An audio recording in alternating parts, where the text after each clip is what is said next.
Oi, gente, sejam todos muito bem-vindos ao meu canal, trazendo mais um vídeo aqui hoje para vocês. E no vídeo de hoje eu vou estar mostrando para vocês uma prensagem de bolo que eu faço na forma mesmo. Então, confira aqui o passo a passo. Então, para começar, eu já venho colocando aqui o meu primeiro disco de massa e a receita dessa massa maravilhosa, gente, amanteigada, eu já tenho aqui no canal, tá? Então, com a minha calda, eu já venho aqui dando uma molhada. E, gente, é muito importante que não molhe demais, tá? Molhe o suficiente ali para que não fique totalmente seco o seu bolo. Agora eu venho fazendo aqui meio que uma barreira de contenção. E prestem atenção que eu não chego a colocar o recheio muito para fora do bolo. Porque quando você colocar o segundo disco de massa, acaba que o seu recheio ele fica indo muito para as laterais, formando aquela barriga.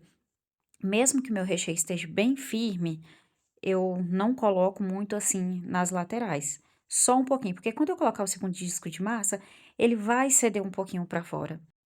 Agora, o porquê que eu faço essa barreira de contenção? Gente, os meus recheios, eles são bem firmes mesmo. Então, eu faço essa barreira de contenção, depois, quando eu for colocar o recheio ao meio, eu molho a minha colher, pode ser com água mesmo, tá?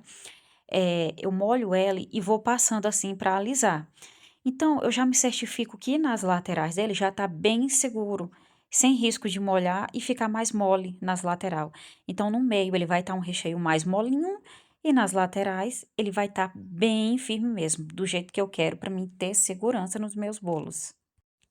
E esse meu recheio é uma baba de moça e eu também já tenho aqui no canal. Então, gente, eu venho agora com o meu segundo disco de massa.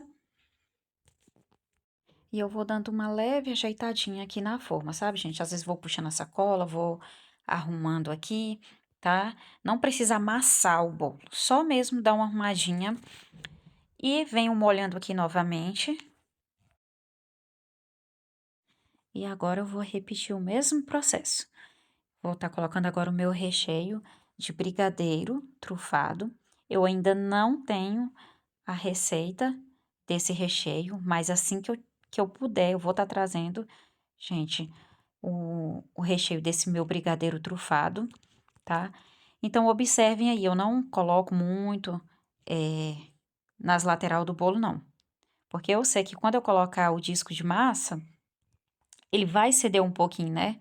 Então, não vai ficar faltando recheio ali, não, tá? E eu vou fazer aquela mesma coisa que eu falei pra vocês. Como o recheio é muito firme, eu vou molhar minha colher e vou tá passando aí, né, na metade do bolo. Outra coisa, gente, que eu quero dizer pra vocês que é muito importante também é que assim, recheio, você tem que contar ele bem firme em temperatura ambiente.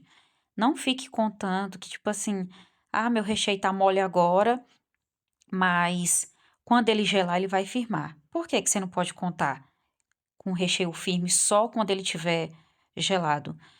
Porque você tem que lembrar que na sua casa ele vai estar geladinho, porque você vai confeitar o seu bolo, vai colocar na geladeira, mas quando ele for para o seu cliente, certamente ele vai ficar horas ali numa mesa. Então, esse recheio ele vai ficar em temperatura ambiente e vai amolecer, e aonde vai acontecer de criar aquela barriguinha, aquele bolo começar a ficar torto. Já aconteceu com você? Seu bolo saiu perfeito da sua casa e você vai ver nas fotos que o cliente posta, o bolo tá ali todo torto, você vê uma barriguinha saliente no bolo. Então, assim, é chato, né, pra gente que trabalha com isso, a gente quer que até o momento ali de cortar esteja tudo perfeito. Então, eu coloquei meu último disco de massa, venho molhando.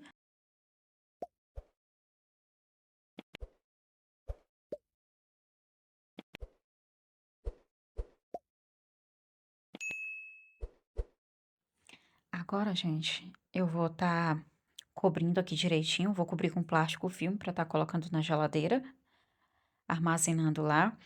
E só no outro dia confeitar. E agora sim eu vou ter um bolo seguro, um bolo que eu já tenho uma massa estruturada, um recheio firme, molhado na medida certa e com horas de descanso que eu preciso. E esse é o vídeo de hoje. Espero muito que vocês tenham gostado. Um beijo.